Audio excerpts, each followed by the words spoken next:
Canyon launched the Strive enduro bike back in April this year. It came with the CFR version and also the CFR Limited Fabien Barel Limited Edition colour. The question is, what is the actual difference between Fabian's race bike and the production version of this? Well, thankfully, we're joined by Andrea Almonte, and the Crazy Frenchman.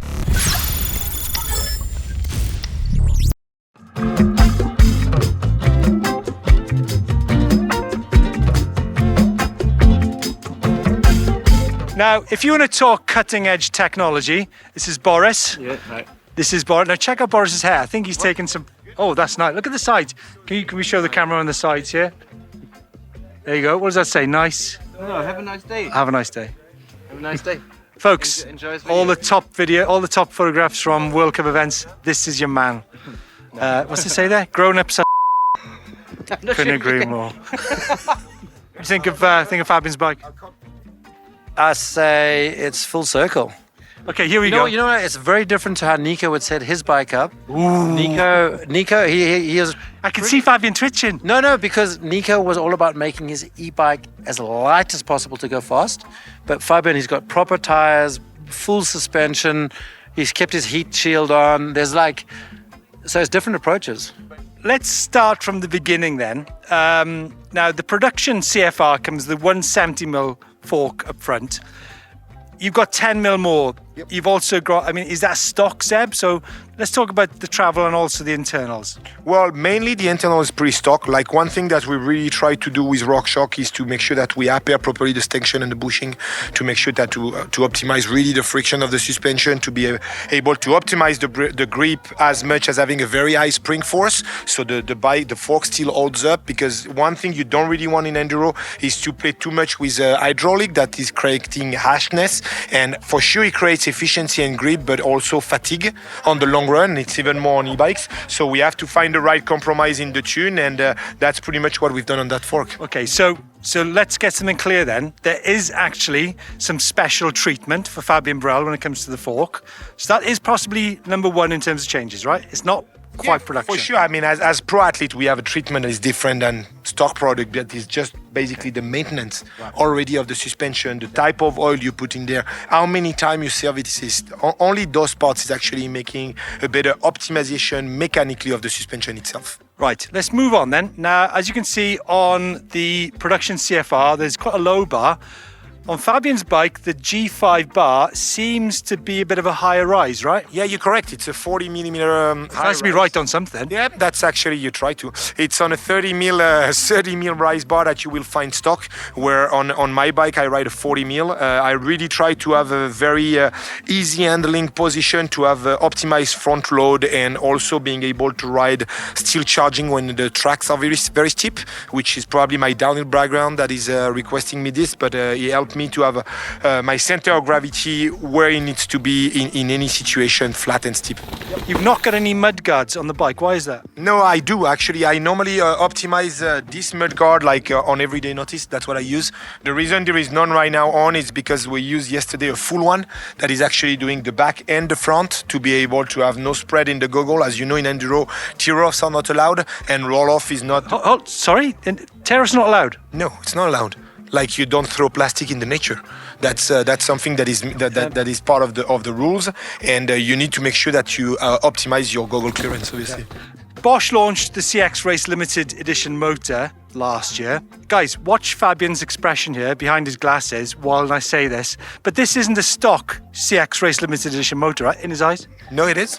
It is. This motor is I see. This motor is actually fully stock. The only thing that we have is we can optimize the software to have the proper adjustment and have the exact radius of the rear wheel, which is measured before the race. So based on the tire dimension that you actually take, you take the exact perimeter of the wheel. So you really optimize that you are exactly at 27 kilometer per hour because you are allowed to have a 7% margin to be able to get the push. So we optimize that on the motor, but the actual power and battery is fully stock, optimized by Bosch, and the software itself is obviously pushed at max, which means that the reactivity on the pedal is quite optimized. The 2 meter extra boost is optimized as well. So we basically set up the motor within the rules at its maximum. Talked about the handlebar a minute ago. Fabian's seat is actually pushed maximum forward. Actually, what size is this bike? That's a medium bike because we made the reach in line with all our gravity bikes.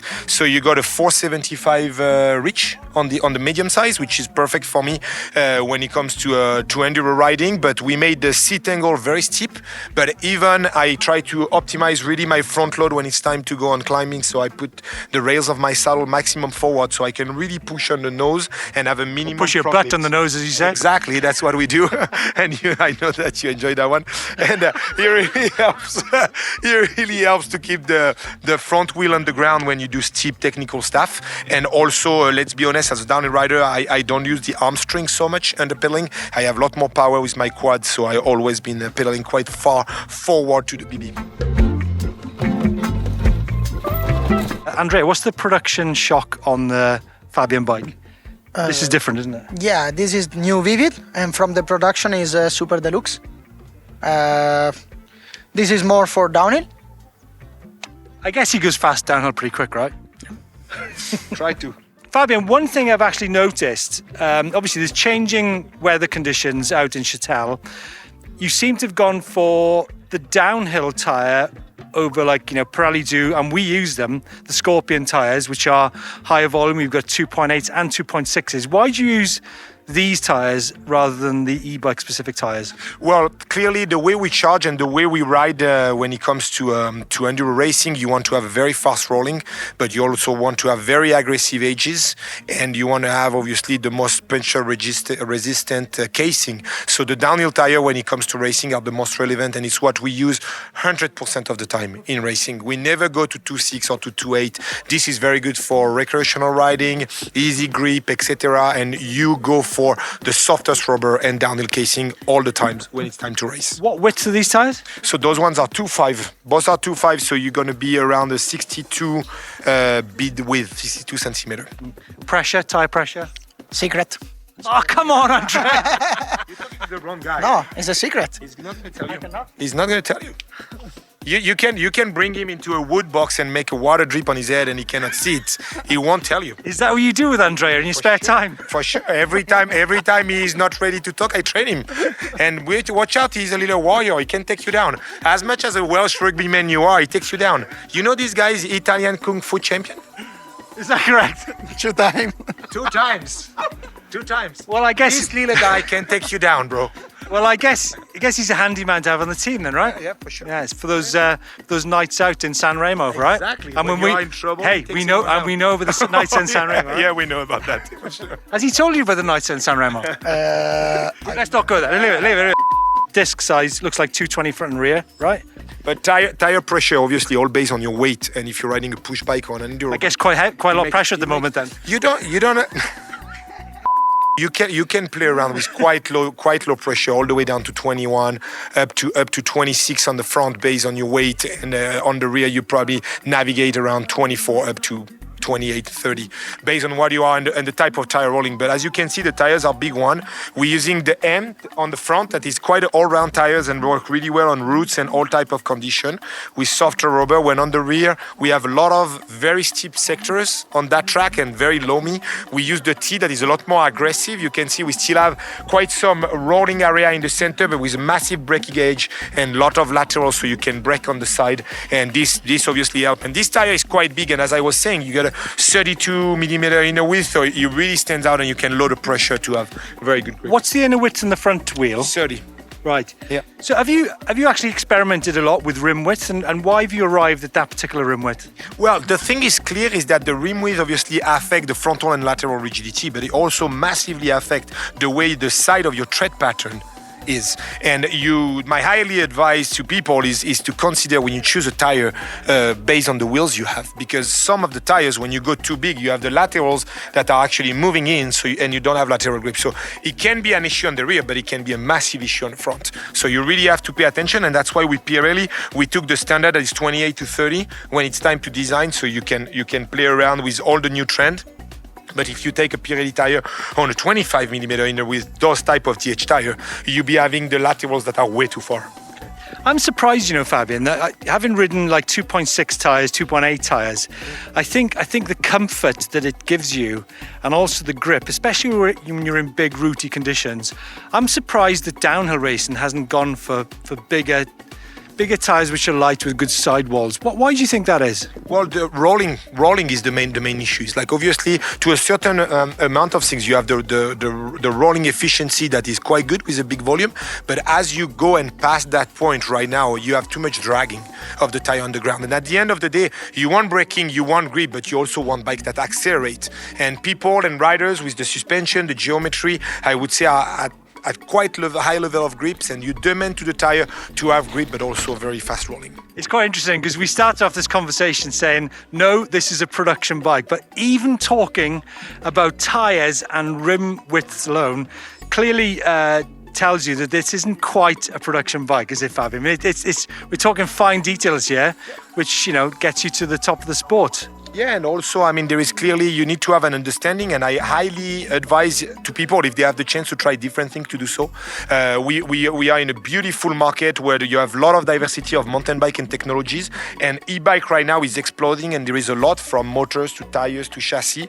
And I'm honest with you, we've been working a year and a half on this product and the combo we have here, and I'm super happy and proud with what we've done. There is nothing that is, I would say, exceptional compared to the competitors, but it's a good all-round setup that really provide us what's the best on the market today. Could you just comment on the paintwork on this bike here? Yeah, the lightning bolts for electricity just going. Do you have lightning on your bike? I do have this exact bike, yeah. Yeah. With the Fabian Barel limited edition? I do. I have his bike, but it's mine. What's your thoughts on Shimano being now a serious contender on power stages? Yeah, well, you can see that when you have investment of the brand, you can see 5 or 7 Japanese people that are on the side of the track since the beginning of the season, and Shimano has been putting the effort to try to become competitive, and I think they are. But I do know that today, and that's why we made that choice, the Bosch product right now is on the far on the front of the game and give the best performance as a stock product. But maybe in the future we could see Fabian on the Canyon Spectral on bike. I don't think it will be the case, because right now the Spectral On is again a trail bike, when right now our choice is to develop a real enduro race bike with a Tribon, which is what we have now. But then again, Bosch has been give us real confidence to share the development of that product right now, and we stoked to have made that choice. One final thing, Fabian, Andrea, thanks so much for joining us and to give us an insight into the fine detail. We could talk about other things such as the gearing, the discs. Discs are bigger, yeah. Well, we could go down another rabbit hole, discs, couldn't we? We're not going to do it. Go and check our video, which we did on discs. Fabian, one last thing. Where's your inspiration of the colorway of your Strive limited edition enduro race bike? Well, this has been worked, to be honest, with the designer of Canyon. I really wanted to have something like electric out of it to really show the intensity of the bike. That's one of the guidelines, and also the red you can see out there is part of my color and logo that you can see on the other side. Those are the fine detail that I wanted to have, and they wanted to go wild in the color, but I say please not. We want a race bike. We want something that is pure and that's going to look super clean, and I'm quite happy with the combo they found. Andrea, any last words from you? Words of wisdom? What's it like to work with this man? I like work on this bike. And, nice. I like working on